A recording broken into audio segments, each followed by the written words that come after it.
live from the Business Radio X studios in Pensacola, Florida, it's time for Pensacola Business Radio. Now, here are your Business Radio X hosts.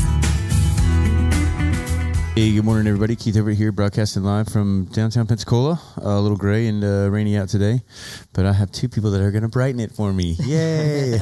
So I've got Angela and, dude, I seriously almost called you. I'm not going to do it. Yeah. And Gary here from the Hotspot on 59. Do I have to say on 59? Yes. You do, because otherwise that's a huge part that we'll talk about in a minute. Okay, well, so I'll let y'all introduce yourselves and tell everybody why we're here. Absolutely. So my name is Angela Grace. I am an attorney in Foley, Alabama, and we really appreciate being able to come over here today, talk to you about our new venture called the Hotspot on 59. I'm waiting for like the chorus to break out. Like, In Foley, 59. That's what you need. The jingle. The entourage, yeah. So, and the reason why 59 is so important is that we have found that 45,000 people per day will be going past our office. Wow. Organically. So all you sign people out there, you should listen up. Exactly. 45,000 people, really? That's crazy. 16 million people a year. At what speed? What's the speed? Well, there's a limit big out there? light that they have to stop at. Perfect. 35 miles an hour. I was going to say petition for that one. Right. Just a couple of speed bumps. Right. So, okay, so what is the Hotspot? So, you and I have talked about this before. One of the things that helps urban revitalization is co-working spaces. And, for people who don't know what a co-working space is, it's kind of a safe place to start your business, grow your business. And a lot of people call them incubators, but I think that's got more for like high-tech appeal. Certainly we can do tech, but sometimes just straight up entrepreneurs, work from homers, stay-at-home moms. Somebody that just wants to get out of the house. Correct. You're tired of like talking to your cat. Shh, don't tell people about that. So you can come to our space. And, you need the idea exchange. I mean, you want to be around other like-minded people because being an entrepreneur or a small business owner is hard enough. And sometimes your friends and family don't understand what you're doing. My mother, I think, to this day doesn't understand Still what looks I'm at me doing. weird. Why aren't you cooking? Like, I don't know. Why aren't you in the kitchen? And I was Exactly. like, yeah, no, not happening. And people need that exchange. I mean, we need to be able to work together and exchange ideas. And I love the fact one time when we were doing all the stuff on the whiteboard in your office, your other office on the window. In the incubator side. Yes. Yeah. That was cool. Yeah. Right. And when you get, they say that a whole different skill set happens in your brain when you write things down. Yes. And so that sort of whole process is really, really important. So you're around other people that can help you do that and help you flesh out your business. Yeah. So that's cool. Hopefully you have some people in there that will tell you that when it sucks, because I think that's the lawyer's job. That's the underrated privilege that I get sometimes. Correct. To tell people that it's just not going to work. Like, I don't mean to pee on your parade and your Wheaties, but it's just not going to work, right? So, which usually does one of two things. It either fires them up and they're like, oh yeah, watch this, I'll show you. Right. And if they do, then I'm like, good on you. But then, or they cry. Oh, you make Lots of people cry. No, cry? I'm just kidding. I'm kidding. I'm totally kidding. You're so I'm brutal. totally kidding. But you're right. Like, because prior to being in this space here, we were in a co-work style. We were an accelerator instead of an incubator. So, same concept, just a little bit further along in the business model. But it was nice to have people around because it gets very lonely sometimes when you're just doing it by yourself. So.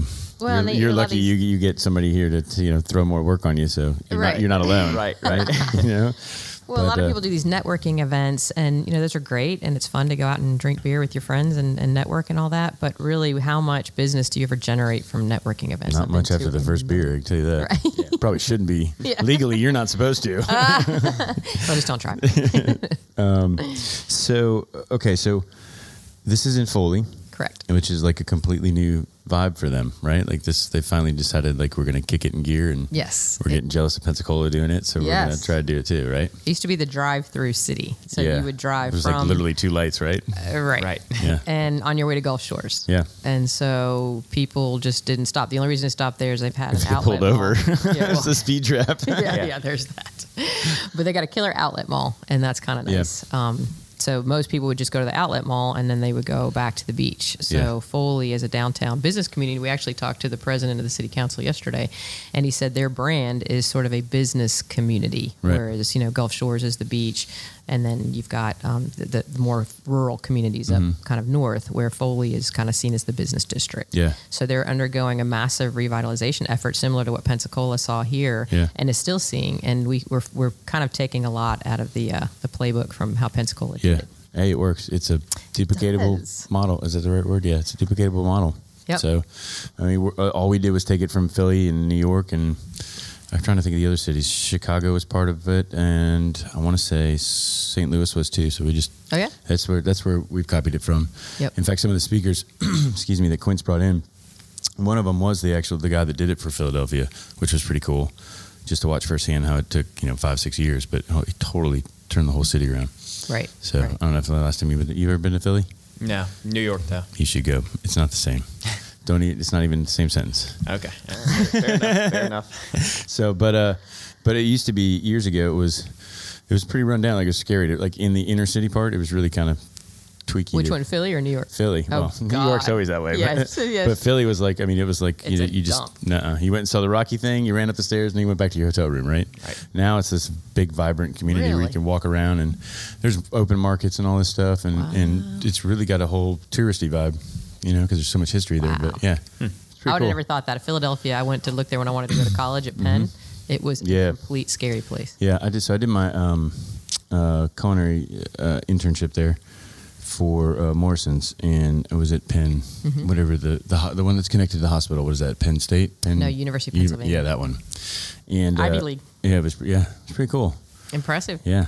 I was just there for food. I wasn't in the Ivy League, but guilty by association, that's right? So you get the sweatshirt, and you can still claim it. Exactly. I do have the hoodie, so that's right. Okay, so you are the only co-work space in Foley, correct? That's correct. Yeah, that's correct. And it's kind of cool. So we have 4 quadrants in our building. So our building is what, 4,000 square feet? 4,800 square feet. 4,800. All right. And so Gary helped on the real estate side. He'll talk about his business in a second because he's one of the tenants there.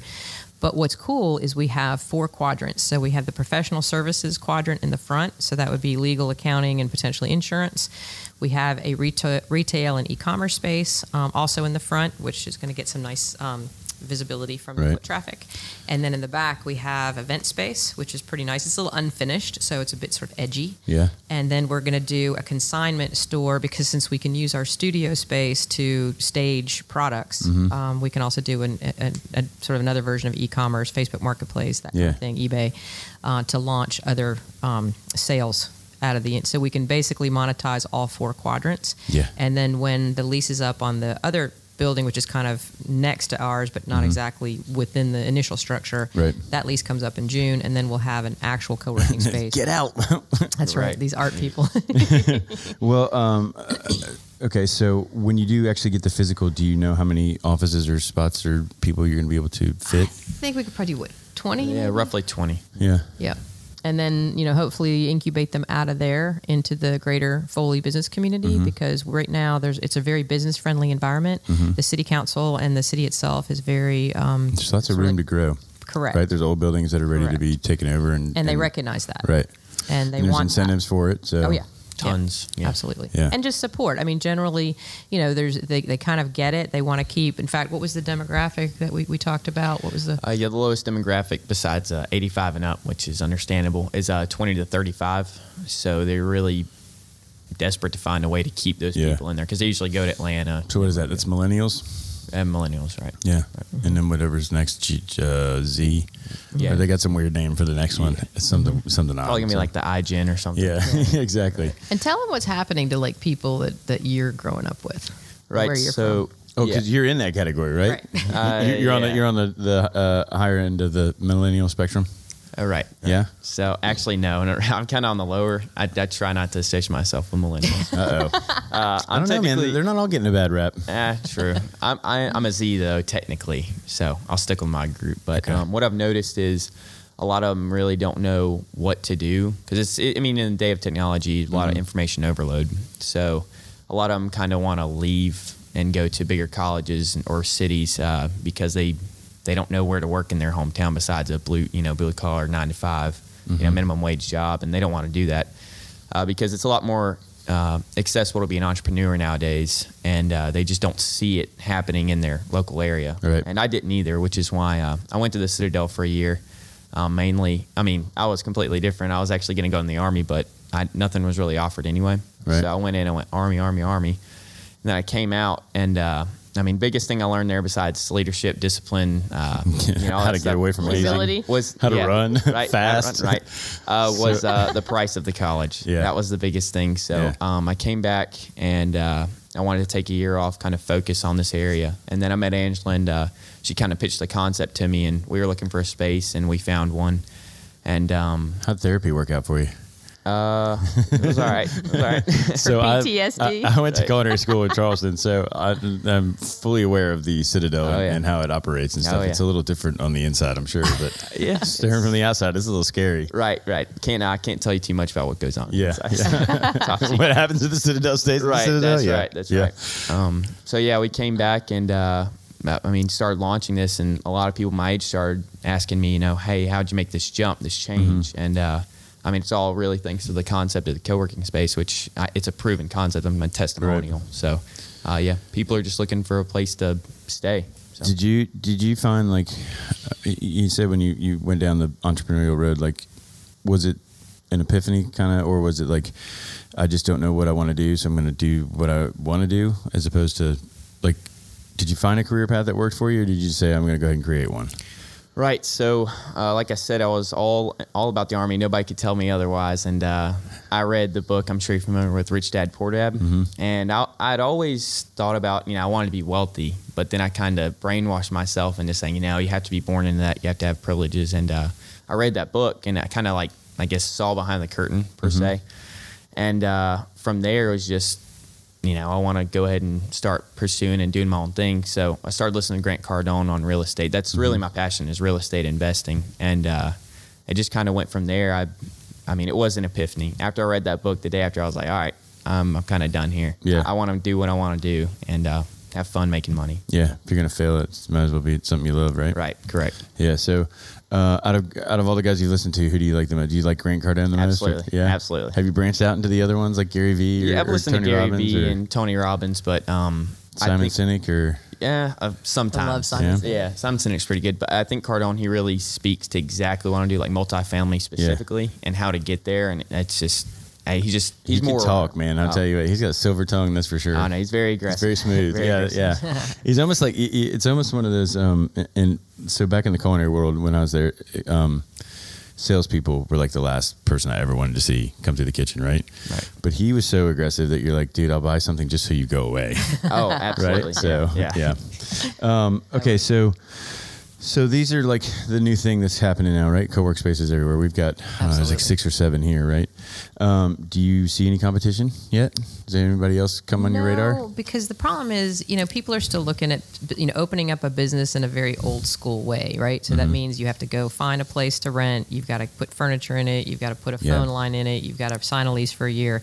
And then, after any money's left over, then you have to do marketing. And then you have to get the lawyers and the legal and the accounting and stuff. So people have just gotten tired of that, and they can't afford it. They're broke before they even start. Correct. And the statistics, 9 out of every 10 businesses will fail, and they fail for pretty much that reason. They're undercapitalized. They don't have time to devote to sales because they're too busy messing with the admin side, and then they don't get the proper professional support. So at a discount, which is they're doing everything instead of what they're good at. Exactly. So they'll fail, and it's very demoralizing. So they lose their mojo, they lose their momentum, and then they don't know what to do. So we kind of have flipped that and said, okay, your startup cost is going to minimal. Your support is going to be maximized, and you'll have a place where you can have an ongoing dialogue about sales, because that's really the bottom line. If you don't have sales, you don't have income. If you don't have income, you have no business. Yeah. So that whole model is different, but there's been a bit of a learning curve, even with the younger generation, because they don't know the business side. So like the older folks know how to run a business, but it's always a bricks and mortar business. Right. And so they're fearful or at least skeptical of the concept. Where the younger people, they understand the concept, but they have no idea how to run a business. Right. So you kind of need to provide both. And so the competition, it takes a lot. It's really heavy on the mentoring side. And nowadays, a lot of people just don't even bother with the mentoring side because they're too busy doing their thing. Well, and I would think if you did have competition directly, then good for you, because if there's room for two, then that means that something's going right? Yes. Like I had no idea we had 6, I think it's 6 or 7 right here that have all popped up in the last 3 years. Wow. You know, so. Are they all the same? Like, are they No, tech, like CoLab's an accelerator. So you usually are 1 to 2 years in on your business already. Okay. You're still getting discounted sort of rates for rent and stuff, and you still get business coaching and things like that, but it's wrapped up in the Florida economic development side of things. Okay. So you have an incentive to, you have to fit certain criteria. Your money has to come from outside of the state so that you're bringing, you know, new money in.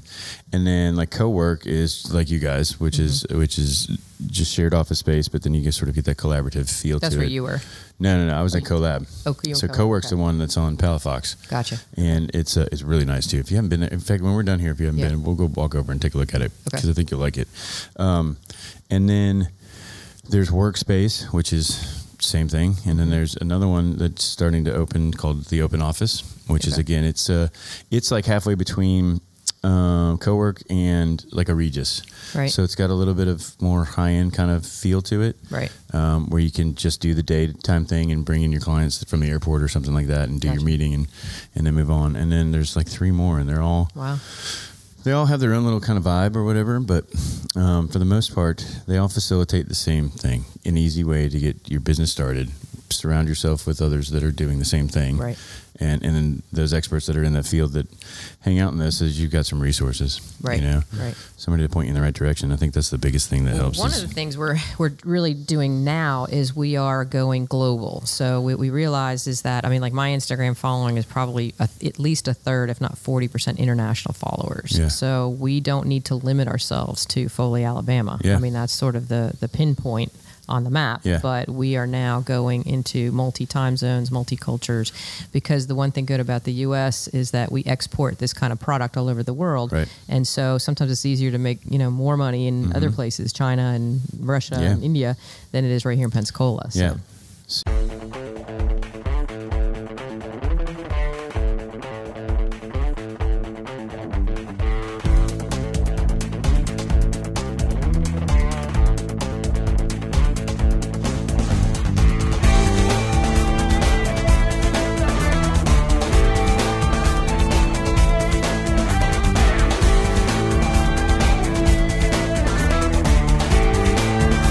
So we're definitely kind of teaching people how to do the global and how to accept I think you kind of have currency to, because there's only so many people in Foley that you could sell stuff to, right? I mean, what's the population? What's the actual number? 18,000, I believe. Yeah. So I think Destin has like 16,000. So Right. yeah, and that's small.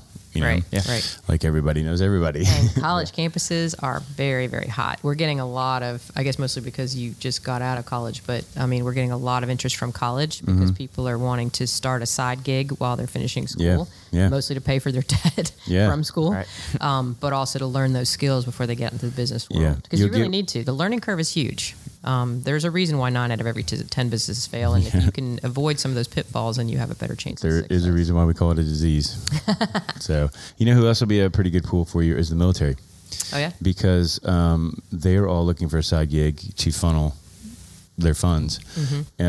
So that for those that stay in the military and their pay starts getting decent, they usually have some form of side gig to keep taxes and all that stuff straight. Gotcha. That also helps them with moving. I forget how it all goes, but it's basically there to give them some padding. Right. But it also, when you got downtime or if you get furloughed, or there's all that uncertainty of being in the military, that they kind of have to plan for it. And then they teach it that way. So like the actual commanding officers, they have classes and stuff that teaches you. That's great. When you're done, you know, while you're doing this, you also need to be doing this. So I think everybody's like required to have some kind of side gig. That's great. So tap into that for sure. That's great. How do you find them? I mean, it's such a massive network. I mean, where would they? What would be the search terms that they would look for? Like, I don't know, but Google can tell us what the search terms would be for sure. We can look that up. But like here locally, you go to like a USO event, or go stick a flyer on the USOs, or luckily we got the base here, and I've got a couple connections, so it's very easy to get on base and go see one of their functions or something like that, or go to a wing ceremony, or what do they call when they put the thing on your chest? What's it called? I can't remember. Hazing. I mean, Graduation. Not hazing. Painful. Whoa. So you can't use that word, right? Yeah. So, but you know, there's bound to be something, and I mean, you're not that far away from us military wise. So I'm sure there's got to be some. And I mean, that's a connection. good point too, because one of the things that nobody teaches in the military, probably least of all, is just straight up business skills. Mm-hmm. You know, where do you learn how to run a business if you've never run a business before? Yeah. And if you're in the military or in college or whatever, you're just not going to get those skills. I mean, Yeah. you were able to run a restaurant. That's a big business with actually really low margins. So that's that was trial by fire for sure. Oh, absolutely. And you can probably tell us what not to do. And it was very militaristic. So, you know, what's cool too is that when you get to if you took some of the stuff in the military and you applied it to business, Right. like you would dominate. You really would. Absolutely. If you took sort of that teamwork mentality and that like it's a life or death kind of thing, and it doesn't matter who's in control, just as long as we're all communicating. I mean, like if you took those principles and applied them, holy Right. cow, Right. you would excel like crazy. Right. Because most people don't. So I think I'm going to write a book. It's like everything I learned, how to run a business I learned in the kitchen. Yeah. I'm telling you, I think that's that'd my be next talk. So Well, Gary, you need to tell them kind of some things that you thought you knew about it, and then learned quickly that you had no idea. Right. What it was really like. So it turns out my generation doesn't know everything. you're not entitled to it either. Imagine that. Yeah, what do you know? See, we're doing better. I know, right? Right. Jeez. You got to tell the other 400 million? I will do my best. So originally, I actually put a deal together when I got back in August. It was a multifamily apartment complex, 37 units, and I was feeling good about myself. I ran the numbers, used Grant Cardone's methods, everything. The biggest challenge I found out really quickly is you need to actually talk to other people to get the deal done. So I had it all lined up. I had it in a nice format, and You're all dressed up and nowhere to go. Yeah. right, exactly, yes, yeah. And anyway, I had it ready to go, and I just didn't know anything about talking to the council, like finding a right lawyer for it, and any of the aspects of it that had people involved. I didn't have. I had the numbers, I had the concept, I had everything except the people part, and I had no idea who to talk to, no idea how to reach them, and it was like hitting a brick wall. So that's the biggest. So challenge. it shut it down completely, huh? Yes, until, like I said, I met Angela and her co-working space concept, and from there, it streamlined, and now it's on the table for a $35 million fund. So it's on the fast track to getting it secured. See what happens when you ask? That's right. That's it. For almost all the people out there at my age, get off your phones and actually look up and talk to people once in a while. Yeah. So, all right. So where was, aside from meeting Angela, where was the first place that you went to go look for information, or did you wise up to that? Right. So the first place I really went, I kind of tried to go off what Cardone said, and he always said talk to you, but he didn't really get very specific. So I went and I looked for some lawyers in the area. I had a really tough time, believe it or not, finding a lawyer. Usually they're knocking at your door, but Well, they're not entrepreneurial friendly. Yeah. right, They're right. lawyers. They're not business people. They're there to get you when you mess up. Correct. Yes. Not set you up for success, right? Yeah, that's correct. So I searched around, and I was kind of getting down, and right about that time though, when I was kind of like getting ready to put it on the side, and maybe, I don't even know what I was thinking about doing, maybe doing some smaller deals. I met Angela, and she put me in front of the right people, and like I said, it's on its way to getting closed. So. Yeah. So I think that's your number one thing is to remember is to be resourceful. Right. Absolutely. Don't be afraid to go outside of your comfort zone and talk to people. You that have you're to. familiar with. You have to. You're not going to, What is it? Everything you ever wanted is on the other side of fear? Right. Right. Yeah. Right. And the other thing is, you got to be real careful in those early stages of who you talk to and who you surround yourself with. And I mean, you and I had this experience. Yes, we've surrounded ourselves with the wrong people at times. Torpedo everything that you're doing, and then they will fill you with doubt, and they will make you second guess yourself. Yeah, and the worst thing that could happen is get your confidence shaken. If that starts to go, you're done. Right. You just bail out and go regroup. Right. And then because everybody goes back to the programming, right? Go to college, get the job, work for 100 years, and then die. Yeah, I could talk for hours on how that's not going to work anymore. Yes. Yeah, but we are so programmed. Like, that's the message. You know what though? Well, okay, so some of that's changing, and then I've been talking to some people who are actually teaching the entrepreneurialism. That's a big word in the college course setting now. So like UWF has its own Center for Entrepreneurship. Some of these other people, I interviewed some, we did a podcast series where I was just talking to people all over the world, and two of them were coaches and professors at different universities, and that's what they taught. And it was pretty cool to hear them talk about teaching this kind of stuff. So at least that if you were going to go to college and you were going to come out in debt, then at least you had a basic idea of how to do this as an entrepreneur, and that it wasn't just go own your own small business. It was like create jobs for other people and create something bigger than yourself kind of thing. So it's slowly changing, right? It takes time. Right.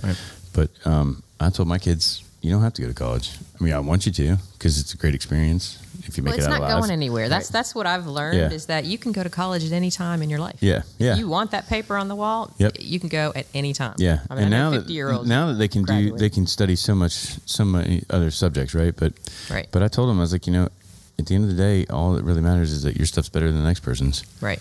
If you got a laptop, you got a shot. Right. So even if you don't have a laptop, you got a shot. Go to the library, use theirs. Yeah. So, okay, so what's it cost to be a member or part of, like, because we keep talking about how it's low end and it's friendly for beginners, but. Right. So right now we are going to set up the virtual side, which is really, we're forming sort of we call it the community. So you can go on Facebook and join our group, and the right now we're having an introductory rate of $50 a month, and that will give you access to the concept. We'll have weekly info podcasts or seminars that we will produce right directly from our space, and then we will also have larger events. So we're planning an event in the first quarter of next year where we will have coaching and speaking and interaction. So that'll be kind of what you get on the virtual side.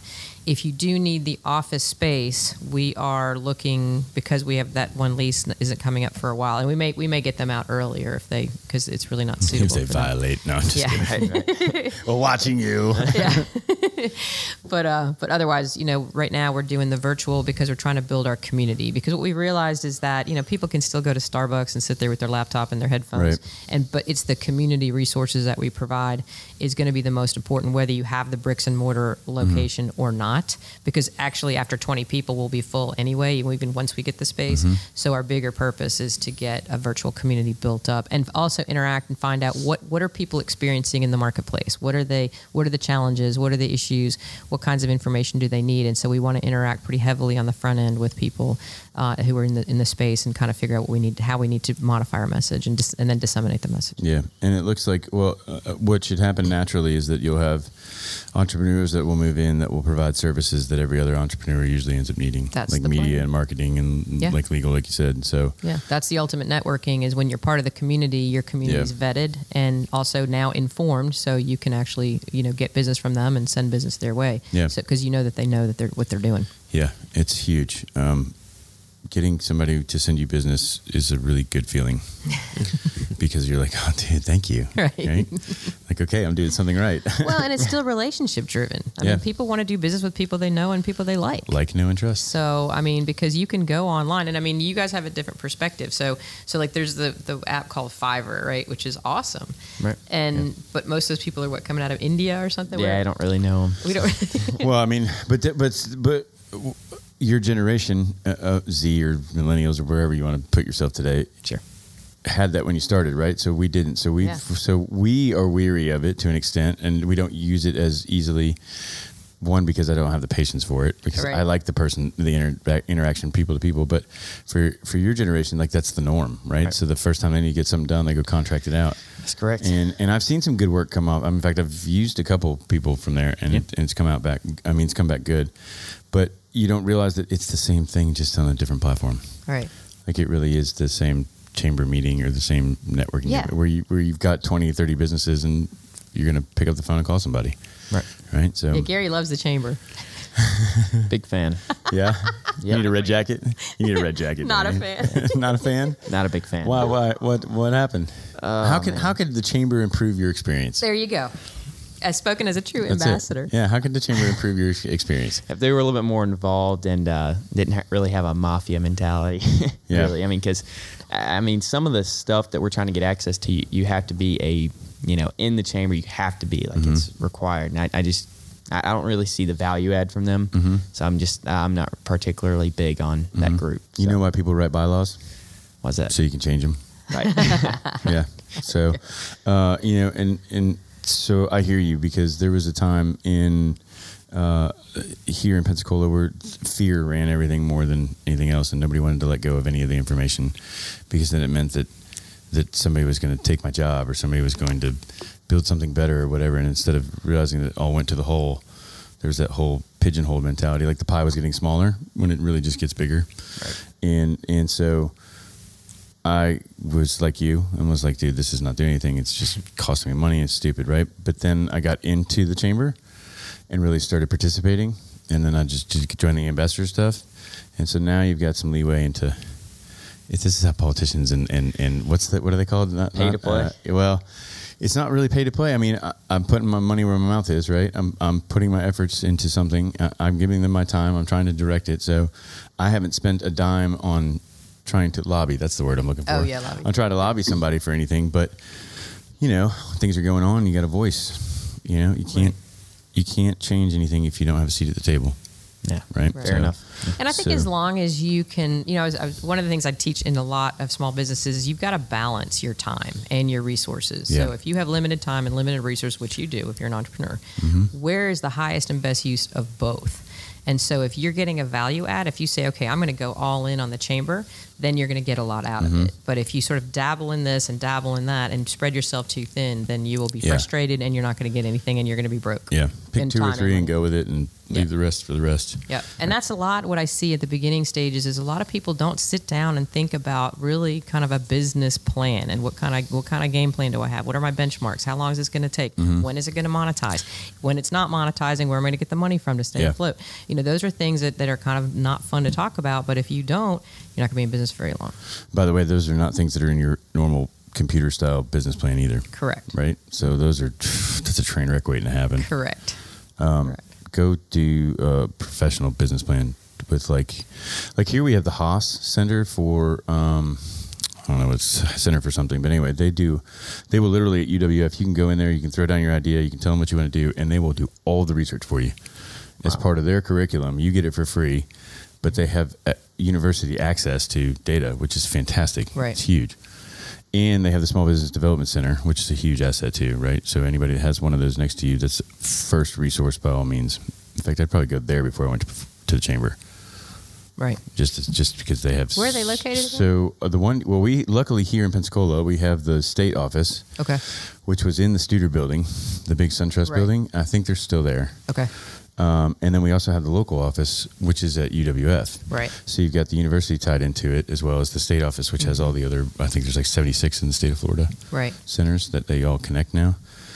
But the Haas Center is it was deliberately designed for economic development and data. So they will just go, I mean, even if with you guys, like if you guys went down there with this thing and they could give you everything you needed to have demographic wise. Well, what's cool about University of West Florida is if you're a resident of Alabama, you can actually go there in-state tuition. Yeah. So they're trying to encourage students, from across the border. So that's really good. I think USA has a decent business school down there too. Right. And that's not far from you guys, is it?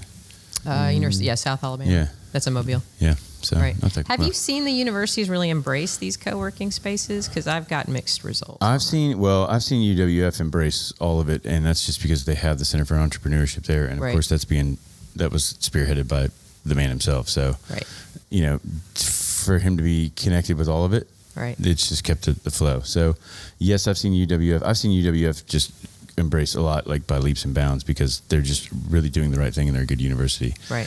PSC, I've seen grab a hold of a couple things, but I'm not as active in that environment as I was in the UWF and the entrepreneurship stuff. So I couldn't really tell you if it was less or more, but I mean, I've gotten good feedback from them. And I've gone to tons of events there. I mean, they're constantly doing something to educate people and be part of the community. So, well, Pensacola, I think, is really trying hard. I mean, of all the communities that I've kind of seen, I think they're really trying to get it together. And like you said, once the mafia was the old regime, I mean, and that's the truth. I mean, they either died or they were no longer in power, or they got caught, right? And so, I mean, it's the truth. And then luckily we were in the right age and right mindset to just jump in, right? And we decided to make a change. Well, that's the plan. So we're going to go across the border and give you some competition here. No, there's no competition. I mean, honestly, I welcome all of it. I mean, all good things start with a conversation, and the ideas are in the room. You just got to ask the right questions, right? Absolutely. So, the more the merrier. Okay, so if I want to know any more information, if I want to get in touch with you, if I want to give you some tips on joining the chamber, like where do I go? Well, you have our, let's see, did you do a screenshot of that? No, but I'll put these links. You can post that. Okay, yeah. So right now we're active on Facebook because we want to do some events and start building up our weekly event space. And then we're going to build a website, but we don't know if it's better to do a YouTube channel first. So we're kind of toying with that. We're actually going to talk about that when we're done. Yeah, we're actually interviewing right. our media expert this afternoon at his office to kind of get some insight there. Because, we're kind of right on the verge of, are people still reading anything? If so, what are they reading? Or should you invest in video over written word, or how do you manage it? I'm not sure I completely know the answer to that at the moment, because I think it's transitioning in a big way. And also because you're legal.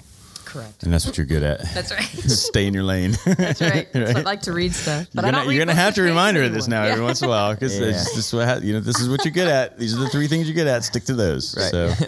So, okay. So when you do have a website, have you bought the URL? I believe so. I think we have the domain name. Yeah. Yeah, we've got it reserved. It's going to be the hotspot on 59.com. Okay. .com. Perfect. Yep. You should get .co, .tv, get all those. Right. Yeah. Okay.